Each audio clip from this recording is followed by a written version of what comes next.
was going to cover the Hillary video when she says some ridiculous shit. I was going to cover that. But since I covered it with due dissidence, I decided not to do the story. Well, Stephen A. Smith has come out with a response to her, and it was actually on CNN. So in order to play the Stephen A. Smith video, I got to play first this Hillary video. And a lot of you have already seen this. This is where Hillary Clinton answers the question. She answers the question, what do you think of all of the people that are against or saying we don't want these two candidates to be running again? So that's what she answers. And for those who have not seen it yet, I won't spoil it for you. So I won't tell you what she says. Let's just listen. But it's Biden versus Trump. Yes, we know that. It is. What do you say to voters who are upset that those are the two choices? Get over yourself. Those are the two choices. Yeah, I love that. Right? And good. It's kind of like one is old and effective and compassionate, has a heart, and really cares about people. And one is old and has been charged with 91 felonies. Yeah, okay. I mean, okay, interesting. You wonder why she lost. She seems like the most nasty person in existence. Like now, she seems very nasty and without a conscience. Like, do it or else. It's very ghoul-like. It makes her seem like a ghoul to me. I'm gonna play it one more time and listen to how Jimmy Fallon is like, yeah, cheering on this sort of strategy. But it's Biden versus Trump. We know that. It is. What do you say to voters who are upset that those are the two choices? Get over yourself. Those are the two choices. Yeah, love that. Right? And good. Love that. Yeah, love that. Yeah. Fuck this democracy. Fuck democracy shit. That's Jimmy Fallon. A complete joke. Now, Stephen A. Smith went on CNN to reply. This is a very short segment. This is another short video.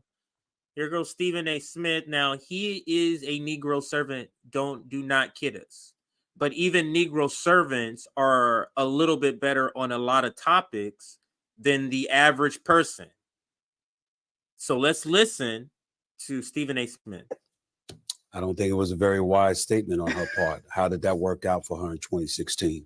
I think that's something that we have to recognize. Yes, she won the popular vote, but at the end of the day, she wasn't the president of the United States. It was him. You can look at her not campaigning in Wisconsin in the last days, not campaigning in Pennsylvania in the last days. You can look at some of the stuff that they were saying about her that sort of distracted things from where it should have been in terms of Comey and his report from the FBI. You can bring up a whole bunch of things, but at the end of the day, the last thing you need to do is to do anything that could agitate a potential voter in this particular election. What do you make about the actual argument that she's making? I mean, she's basically saying two old people, yes, but they're substantively different. I mean, Trump has 91 counts against him. Well, and listen. if you're Nobody's brought that up more than me. For 4 indictments, 91 counts, impeached twice. I'm not voting for him. I've said that to a lot of people. I've said that to you. But at the end of the day, what I'm saying is that at some point in time, you got to take into account what the voters thinking about. The voters, a lot of them out there, tens of millions of them out there, by the way, don't care what he's going through right now. They don't care about his guilt or innocence, his perceived guilt or innocence. They don't care about the 91 counts. They're thinking about their lives. And a lot of times we see politicians taking this part is the reason why I wanted to cover this, because like I said, this is a Negro servant. I've covered the other side where it's a negative comment. But to articulate this in prime time, that you guys have been falling over yourselves about all these trials, but millions of people, tens of millions of people don't give a flying fuck about none of these trials, don't give a flying fuck about whether he's innocent or guilty at all. Don't care. They care about whether they can pay rent, whether they can put food on the table. That's what they care about, not any of this nonsense. You have to be privileged to be able to care about that shit. You have to not have to worry about food in order to care about some random billionaire going to jail and being on trial.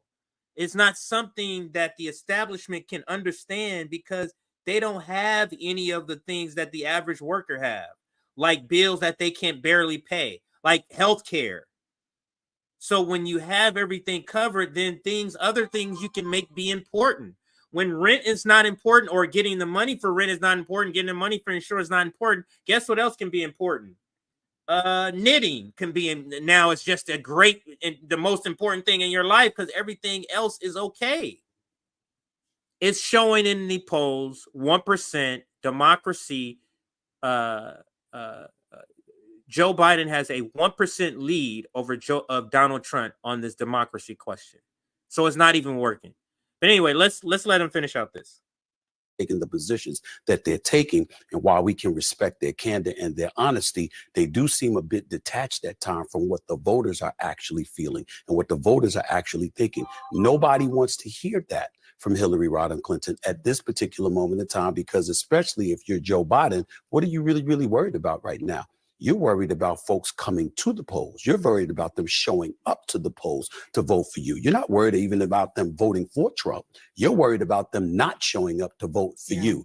That doesn't exactly encourage them to get up out of their seats and go to the polls. And that's the point. What is your strategy here, Hillary Clinton? Well, I don't get you just being nasty. Is nasty your strategy?